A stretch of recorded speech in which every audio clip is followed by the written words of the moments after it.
Good morning students. इस video के माध्यम से हम लोग सब्जेक्ट और प्रेडिकेट के विषय में अध्ययन करेंगे। दिए गए वाक्य के अंतर्गत सब्जेक्ट और प्रेडिकेट को कैसे छांटेंगे, कैसे पहचान करेंगे, वह विधि इस वीडियो के माध्यम से समझाई जाएगी। Analysis of simple sentences, the sentence, parts of sentence, subject and predicate. तो सबसे पहले आइए कि सब्जेक्ट कैसे छांटेंगे और फिर प्रेडिकेट कैसे छांटेंगे, बाकी उनके पार्ट्स के विषय में बाद में अध्ययन किया जाएगा।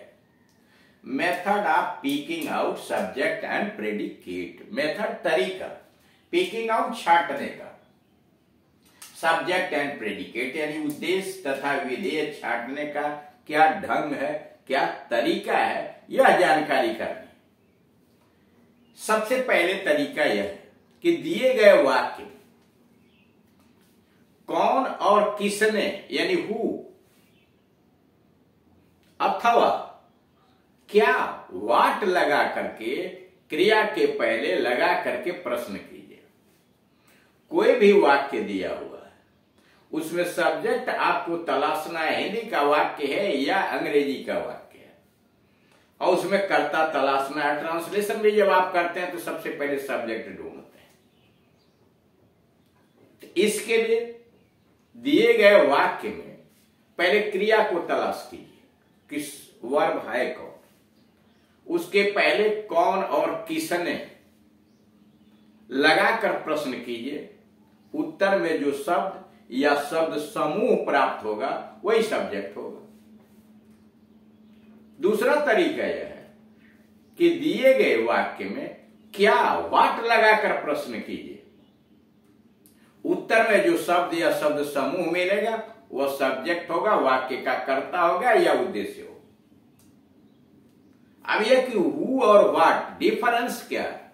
हु आता है सजीवों के लिए, कौन और किसने के लिए। वाट प्रश्न करते हैं निर्जीव चीजों के लिए।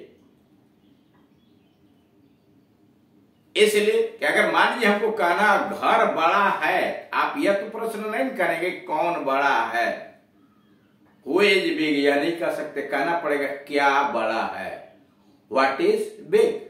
तो इसलिए हु और वाट लगाकर, कौन, किसने और क्या लगाकर क्रिया के पहले प्रश्न कीजिए। उत्तर में जो मिलेगा वही आपका सब्जेक्ट होगा। जैसे यहां लिखा हुआ कौन, किसने यानी हु अथवा क्या, वाट के बाद किसी वाक्य में आई हुई क्रिया को लगाकर, यानी जिस वाक्य को आप में आपको सब्जेक्ट छांटना हो उसमें आई हुई क्रिया के पहले आप कौन, किसने लगा दीजिए या क्या लगाकर प्रश्न पूछने पर उत्तर में सब्जेक्ट आ जाता है। सब्जेक्ट छांट लेने के बाद वाक्य में शेष बचे भाग को प्रेडिकेट करते हैं। यानी जब वाक्य में आप सब्जेक्ट, उद्देश्य यानी कर्ता छांट लेंगे तो जो बचा हुआ भाग होगा वो प्रेडिकेट कहलाता है। नीचे टेबल नंबर 2 दिया हुआ, इधर सब्जेक्ट है, ये प्रेडिकेट है, ये उसकी मीनिंग है। दे केम, वे आए। सम पीपुल, दूसरा वाक्य, एट एपल्स, कुछ लोगों ने सेव खाए। एन एक्सीडेंट टुक प्लेस, एक दुर्घटना हो गई। ये 3 वाक्य दिए गए और तीनों वाक्यों में आपको सब्जेक्ट और प्रेडिकेट छांटना है। नीचे छांटने का तरीका बताया गया। पहला वाक्य में प्रश्न आपने किया जो है वे आए, हु केम, है ना। अंग्रेजी में प्रश्न करेंगे तो हु होगा, हु केम, कौन आए। हिंदी में कौन आए। प्रश्न का उत्तर मिलेगा आपको दे, वे आए, वही सब्जेक्ट हो गया। दे, यह उत्तर में मिला, कौन आए तो वे आए यानी दे। तो दे हो गया सब्जेक्ट, जो बचा हुआ प्रेडिकेट हो गया। दूसरा, कुछ लोगों ने सेव खाए। Some people ate apples, who ate apples, किन लोगों ने सेव खाए। हु एट एपल्स, तो उत्तर में मिलेगा कुछ लोगों ने यानी सम पीपुल। तीसरा है एन एक्सीडेंट टुक प्लेस, एक दुर्घटना घट गई। व्हाट टुक प्लेस, क्या घट गई? एन एक्सीडेंट, एक दुर्घटना, है ना, एक दुर्घटना। तो इस तरह से आपने देखा किसी भी वाक्य का आपको सब्जेक्ट तलाश करना है तो उस वाक्य के क्रिया के पहले कौन, किसने अथवा क्या लगाकर प्रश्न कीजिए। उत्तर में एक शब्द या कई शब्दों का समूह मिलता है, उसको कहते हैं सब्जेक्ट, उद्देश्य या कर्ता। तो इसमें आपने यह देखा कि किसी भी वाक्य का सब्जेक्ट अगर तलाश करना है तो उसके लिए सबसे बेहतर तरीका यह होता है कि आप उस वाक्य में सबसे पहले क्रिया को तलाश कीजिए, वर्ब क्या है, और क्रिया के पहले आप कौन, किसने अथवा क्या लगा करके प्रश्न कीजिए। उत्तर में जो शब्द और शब्द समूह मिलेगा वही सब्जेक्ट होता है और शेष चीजें प्रेडिकेट होती है, जिसका तरीका यहां आपको बताया गया। एक और तरीका है, 100% तो नहीं, कुछ शब्द उसमें क्रिया के पहले जो शब्द समूह या शब्द आया होता है वो सब्जेक्ट होता है। क्रिया तथा क्रिया के बाद जो शब्द आते हैं, जो भाग आते हैं, वो प्रेडिकेट कहलाते हैं। मतलब अधिकांशतः वाक्यों में 99% वाक्यों में यही होता है। कभी कभी कुछ वाक्य ऐसे लिख दिए जाते हैं कि सब्जेक्ट के साथ एडवर्ब भी रख दिया जाता है। जैसे मान लीजिए कह दिया स्टैंडे ही केम हियर, कल वह यहाँ आया, तो आप केम के पहले सब अगर हम करते हैं स्टैंडे ही, तो ये सब्जेक्ट तो होगा नहीं, सब्जेक्ट तो केवल ही हुआ। अन्यथा 99% यही होता है कि वर्ब के पहले जो शब्द या शब्द समूह होता है वही सब्जेक्ट होता है, क्रिया तथा क्रिया के बाद का भाग जो है वो प्रेडिकेट होता है। अब इसके आधार पर आपको एक्सरसाइज दिए गए हैं, पिक आउट, यानी पहले छांटिए, छांटने का तरीका सीखिए। पिक आउट, जब देखिए इसका छांटना जानना इसलिए आवश्यक है कि इंग्लिश के ग्रामर में तो आप पढ़ रहे हैं, लेकिन जब आप वाक्य बनाना शुरू करते हैं, हिंदी से अंग्रेजी में अनुवाद करना शुरू करते हैं, तो उस समय चूक जाते हैं। इसलिए कि ये सब्जेक्ट और प्रेडिकेट बताता है कि वाक्य में कौन सा शब्द कहाँ रखा जाएगा, पहले कौन रहेगा, दूसरे नंबर पर क्या रहेगा, तीसरे नंबर पर क्या रहेगा, यानी शब्दों का ऑर्डर क्या होगा, क्रम क्या होगा किसी वाक्य के अंतर्गत, वही इस लेसन में सिखाया जाता है। और अगर यह आपको नहीं आता है तो आगे आप कुछ नहीं कर पाएंगे। तो इसलिए सबसे पहले जान लीजिए कि कैसे हम सब्जेक्ट और प्रेडिकेट का पता लगाएंगे, और फिर सब्जेक्ट में किस शब्द को किस ऑर्डर में रखेंगे, प्रेडिकेट में किस शब्द को किस ऑर्डर में रखेंगे, किस क्रम में रखेंगे। तो pick out the subject and the predicate in the following sentences, नीचे के वाक्य में आप सब्जेक्ट और प्रेडिकेट छांटिए। अभी आपको तरीका बताया गया कि हु और व्हाट लगाकर प्रश्न कीजिए, कौन और क्या।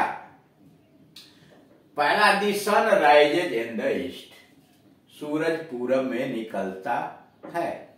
The sun rises in the east, सूरज पूरब में निकलता है। अब यहां आप प्रश्न कर सकते हैं, क्या पूरब में निकलता है, what rises in the east, what. और अब सूरज को अगर आप लगेंगे सजी माने तो who rises in the east, दोनों से काम चल जाएगा, तो उत्तर मिला द सन। इसका मतलब यह हुआ कि क्या सूरज क्या पूरब में उगता है, यानी पूरब में क्या उगता है, क्या उगता के उत्तर में आया द सन, यानी पहले सेंटेंस में सब्जेक्ट हो गया द सन और राइजेज इन द ईस्ट हो गया प्रेडिकेट। दूसरा, my elder brother lives in Agra, मेरा बड़ा भाई आगरा में रहता है। प्रश्न करेंगे कौन आगरा में रहता है, हु लिव्स, कौन रहता है, हु लिव्स इन आगरा। उत्तर मिला माई एल्डर ब्रदर, मेरा बड़ा भाई, हु लिव्स इन आगरा, कौन आगरा में रहता है, तो माई एल्डर ब्रदर हिंदी में हो गया मेरा बड़ा भाई। ये माई एल्डर ब्रदर हुआ सब्जेक्ट, प्रेडिकेट हो गया lives in Agra. Number 3, the boys in my class are very hard working. मेरे कक्षा के लड़के बहुत परिश्रमी हैं। तो कौन बहुत परिश्रमी है? Who are very hard working. तो उत्तर आपका मिला the boys in my class, the boys in my class. ये शब्दों का समूह सब्जेक्ट हुआ। वाक्य नंबर 4 में डांसिंग वाज हर हॉबी, नृत्य उसका शौक था। अब यहाँ प्रश्न व्हाट से करेंगे, व्हाट वाज हर हॉबी, या क्या उसका शौक था, या उसका शौक क्या था। तो उत्तर मिला डांसिंग। तो डांसिंग हो गया सब्जेक्ट और प्रेडिकेट हो गया वाज हर हॉबी। 5वां है there lived a rich man in my village, मेरे गांव में एक अमीर आदमी रहता था। यहाँ देयर सब्जेक्ट है जिसका कोई मतलब नहीं है, कोई अर्थ हिंदी में नहीं आता है। वास्तविक सब्जेक्ट तो ए रिच मैन है ना, वास्तविक सब्जेक्ट ए रिच मैन है। लेकिन चूंकि इस वाक्य को देयर से बनाया गया है तो देयर भी सब्जेक्ट के स्थान पर आता है। 6ठा है they pick the thick book on my table, मेरे मेज पर मोटी पुस्तक इज ए डिक्शनरी, शब्दकोश है। तो क्या शब्दकोश है? सारी